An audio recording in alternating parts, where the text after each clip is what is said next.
নমস্কার, আপনারা দেখছেন নিউজ নাও। আমি রয়েছে সংযুক্ত আচক রাখবো এই মুহূর্তের সংবাদে। সবাইকে সরকারি চাকরি দেওয়া সম্ভব নয়, এক্ষেত্রে যুবকদের বিকল্প কর্মসংস্থানে বিশেষ ভূমিকা পালন করতে পারে স্টার্টআপ। আনুষ্ঠানিকভাবে নতুন স্টার্টআপ নীতি চালু করে এরকমটাই জানালেন মুখ্যমন্ত্রী doctor Manik Saha.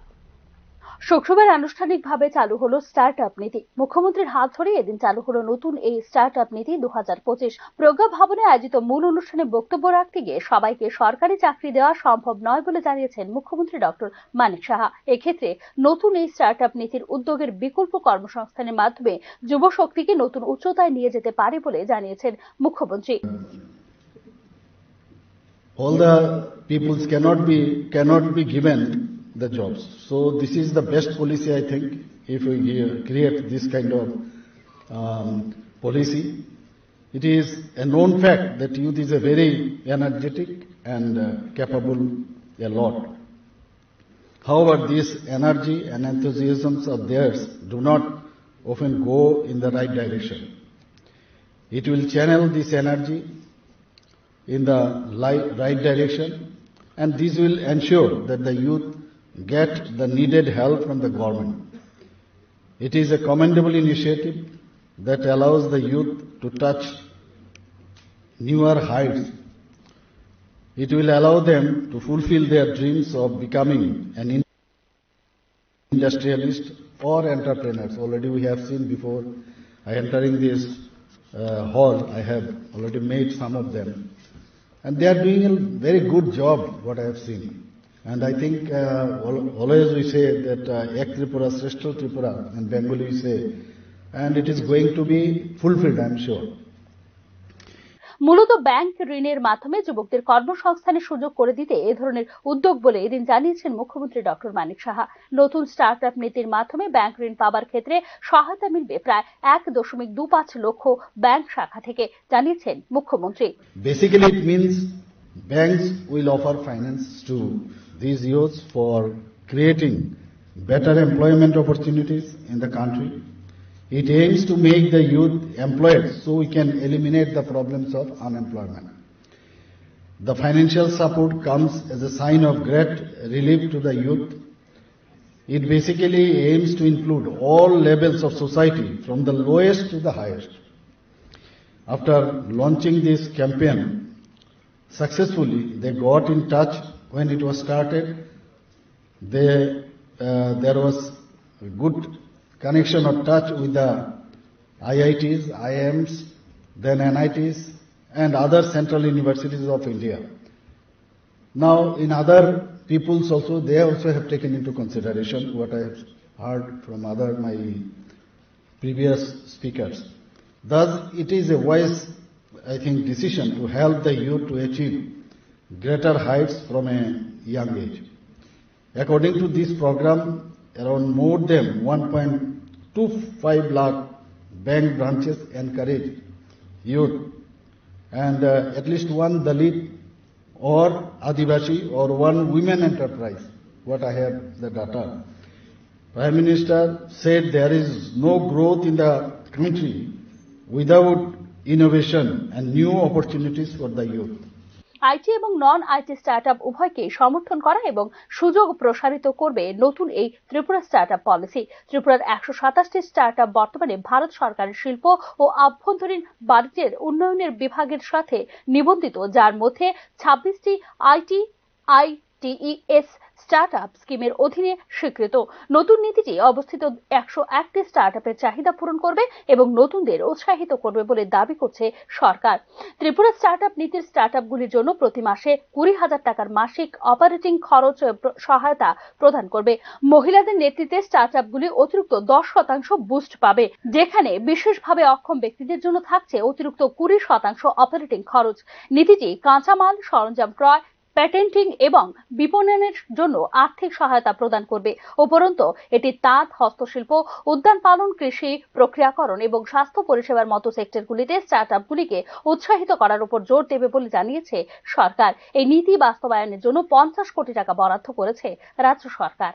Bureau report, news now. রাজ্যে জঙ্গি তৎপরতা থিতিয়ে গেলেও একেবারে নির্মূল হয়নি। কাগজে কলমে এখনো রয়ে গেছে বিভিন্ন জঙ্গি সংগঠনের অস্তিত্ব।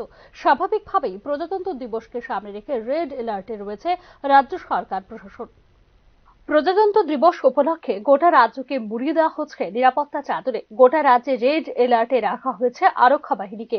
প্রত্যন্ত অঞ্চলের বেশ কিছু জায়গায় ইতিমধ্যেই শুরু হয়েছে নিরাপত্তা বাহিনীর নজরদারি। প্রত্যন্তর বেশ কিছু জায়গায় জঙ্গি আনাগোনার সংবাদ ইতিমধ্যে প্রকাশ হয়েছে নিউজ নাও সহ বিভিন্ন সংবাদ মাধ্যমে। তাই সাধারণ মানুষের নিরাপত্তায় কোনো ধরনের ফাঁক ফোকর রাখতে রাজি নয় প্রশাসন। রাজ্যের প্রত্যন্ত অঞ্চলগুলির পাশাপাশি রাজধানী আগরতলাতেও জোরদার করা হয়েছে নিরাপত্তা ব্যবস্থাকে। রাজধানীর বিভিন্ন নাকা পয়েন্টে চলছে চিরুনি তল্লাশি। সন্দেহভাজন যানবাহন থামিয়ে চলছে তল্লাশি। মাত্র কয়েকদিন আগেই অরুন্ধতিনগর এলাকা থেকে অস্ত্রসহ বাংলাদেশে এক যুবককে গ্রেফতার করেছে পুলিশ। স্বাভাবিকভাবেই সীমান্ত এলাকা তো বটেই, রাজধানী আগরতলার বিভিন্ন পয়েন্টেও তাই চালানো হচ্ছে বাড়তি নজরদারি। বাংলাদেশের রাজনৈতিক অস্থিরতার কারণে বেআইনি অনুপ্রবেশ বাড়ছে ক্রমশ। আর এই বেআইনি অনুপ্রবেশকারীদের সঙ্গে আসছে অত্যাধুনিক অস্ত্রশস্ত্র। গোটা বিষয়টি রীতিমতো ভাবিয়ে তুলছে রাজ্য আরক্ষা প্রশাসনকে। কেননা এভাবে অস্ত্রশস্ত্রের আমদানির সঙ্গে রাজ্যের আভ্যন্তরীণ আইন শৃঙ্খলা পরিস্থিতি জড়িয়ে রয়েছে ওতপ্রোতভাবে। রাজ্যের বিভিন্ন সীমান্ত সংলগ্ন এলাকাতে বহু অনুপ্রবেশকারী ইতিমধ্যে আশ্রয় নিয়েছে বলে জানিয়েছে রাজ্য পুলিশের একটি মহল। এ রাজ্যের সঙ্গে ওপারের অনেকেরই বন্ধুত্বপূর্ণ সম্পর্ক দীর্ঘদিনের। আর সে কারণেই বেআইনি অনুপ্রবেশকারীদের সম্পর্কে কেউ কোনো ধরনের তথ্য দিচ্ছেন না, যার ফলে সমস্যা বাড়ছে আরক্ষা প্রশাসনে। পুলিশের কাজের মূল শক্তি হচ্ছে সোর্স। বাংলাদেশে অনুপ্রবেশকারীদের হাত ধরে রাজ্যে অস্ত্রশস্ত্র আমদানির পাশাপাশি নেশা সামগ্রী যেভাবে আসছে তাও ভাবিয়ে তুলছে আরক্ষা প্রশাসনকে। সেদিকেও কড়া নজরদারি রয়েছে আরক্ষা প্রশাসনের। বিশেষ করে জুরাইবাড়ি সহ বহিরাজ্য থেকে এ রাজ্যে প্রবেশের বিভিন্ন পয়েন্টগুলিতে কড়া নজরদারির পাশাপাশি নতুন করে বেশ কিছু সোর্স কাজে লাগাতে চাইছে আরক্ষা প্রশাসন।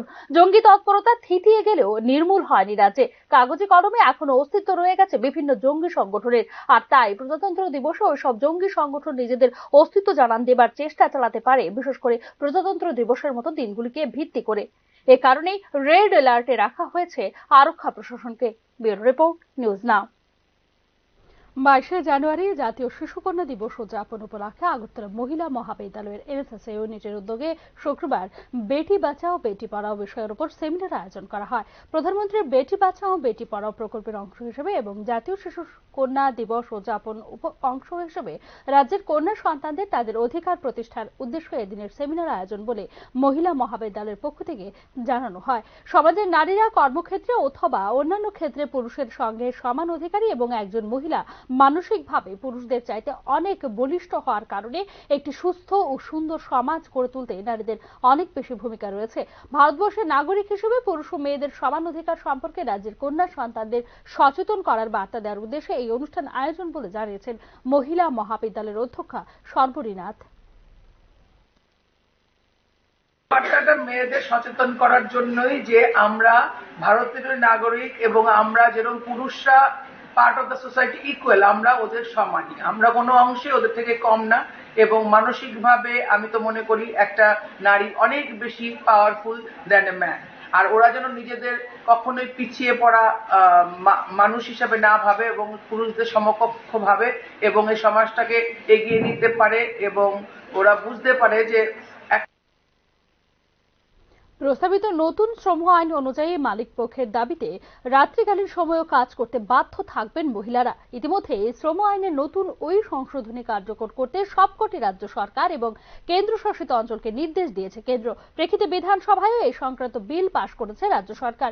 কর্মক্ষেত্রে রাত্রিকালীন সময়ে মহিলাদের কাজ করার রাজ্য সরকারের বিলের প্রতিবাদে বিক্ষোভ প্রদর্শন করল সিআইটিউ। শুক্রবার শ্রম কমিশনের দপ্তরের সামনে বিক্ষোভ প্রদর্শন করে এই বিষয়ে ডেপুটেশনও প্রদান করে সিআইটিউ।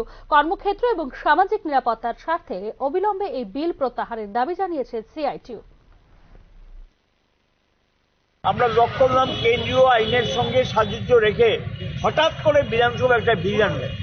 সাধারণত এই জাতীয় বিল আনতে গেলে শ্রমিকদের সঙ্গে কথাবার্তা বলতে হয়, আলোচনা করতে, কিন্তু কথাবার্তা বললেন না, আলোচনা করলেন না, একটা বিল এনে বিধানসভায় তুললেন, এটা পাশ করিয়ে নিলেন। এবং এতে কি, এখন থেকে যারা মহিলারা আছে তাদেরকে মালিক যদি বলে বা সরকার যদি বলে রাতের বেলাও তাদেরকে কাজ করতে হবে, তাহলে তারা আগামী 26শে জানুয়ারি প্রজাতন্ত্র দিবস উপলক্ষে দিল্লির লালকেল্লার অনুষ্ঠানে অংশগ্রহণকারী রাজ্যের প্রতিনিধিদের শুভেচ্ছা ও সংবর্ধনা জ্ঞাপন করা হয়েছে রাজ্য ওবিসি কল্যাণ দপ্তরের পক্ষ থেকে। রাজ্যের প্রতিনিধিদের সংবর্ধনা দিলেন রাজ্য ওবিসি কল্যাণ দপ্তরের মন্ত্রী শান্তনা চাকমা। রাজ্য প্রতিনিধি দল হিসেবে বিভিন্ন দপ্তর থেকে মোট 415 জন 26শে জানুয়ারি প্রজাতন্ত্র দিবসে লালকেল্লার অনুষ্ঠানে অংশগ্রহণ করবেন। ওবিসি দপ্তরের পক্ষ থেকে মোট 6 জন ছাত্রছাত্রীকে এই অনুষ্ঠানে অংশগ্রহণ করার জন্য তালিকাভুক্ত করা হয়েছে। এই উপলক্ষে অংশগ্রহণকারী 6 জন রাজ্য প্রতিনিধিকে রাজ্য ওবিসি কল্যাণ দপ্তরের পক্ষ থেকে শুভেচ্ছা ও সংবর্ধনা জ্ঞাপন করা হয় শুক্রবার। রাজ্যের সম্মান, ঐতিহ্য ও সংস্কৃতি রক্ষায় রাজ্য থেকে প্রথমবারের মতো ওবিসি দপ্তরের পক্ষ থেকে যে প্রতিনিধিরা অংশগ্রহণ করছেন সেটি রাজ্যের জন্য এবং দপ্তরের জন্য গর্বের বিষয় বলে অনুষ্ঠানে অভিমত ব্যক্ত করেন রাজ্য ওবিসি কল্যাণ দপ্তরের মন্ত্রী শান্তনা চাকমা। ঐতিহ্য, আমাদের যে সংস্কৃতি, আমাদের যে প্রত্যেকটা দিক থেকে যে আমরা যদি লক্ষ্য করি, আমাদের যে 26শে জানুয়ারি প্রজাতন্ত্র দিবস, যেটাকে আমরা বলি সংবিধান দিবস হিসেবেও আমরা বলে থাকি। তো আমাদের যে 26শে জানুয়ারি খুবই গুরুত্বপূর্ণ দিন। এই দিনে যে আমাদের দেশের সবচেয়ে বড় যে আমরা জানি যে কোনো ব্যক্তি, সাধারণ ব্যক্তি সেই প্রোগ্রামে উপস্থিত হতে পারে না। তো আজকে এত বড় একটা সুন্দর। এদিকে মুখ্যমন্ত্রীর বাসভবন সংলগ্ন আন্ডারগ্রাউন্ড বিদ্যুৎ লাইনের কন্ট্রোল বক্সে ভয়াবহ অগ্নিকাণ্ড, আর এই কারণে চাঞ্চল্য ছড়িয়ে পড়ে সংশ্লিষ্ট এলাকায়। চাঞ্চল্য ছড়িয়ে পড়ে সংশ্লিষ্ট পথচারীদের মধ্যেও। শুক্রবার 7 সকালে মুখ্যমন্ত্রীর বাসভবন সংলগ্ন আন্ডারগ্রাউন্ড বিদ্যুৎ লাইনের কন্ট্রোল বক্সে আগুন প্রত্যক্ষ করেন পথচারীরা। সাথে সাথে খবর দেওয়া হয় অগ্নি নির্বাপক অফিসে, কিন্তু বিদ্যুৎ কন্ট্রোল বক্সে আগুন নেভানোর ক্ষেত্রে প্রাথমিক পর্যায়ে জলের পরিবর্তে কার্বন ডাই অক্সাইড গ্যাস ব্যবহার করা হয় বলে জানিয়েছেন অগ্নি নির্বাপক আধিকারিক। পরবর্তী সময়ে জল ব্যবহার করে সম্পূর্ণভাবে নেভানো হয় আগুন। সময়োচিত পদক্ষেপে বড় ধরনের অগ্নিকাণ্ড থেকে রক্ষা পেল মুখ্যমন্ত্রীর বাড়ি সংলগ্ন এলাকা।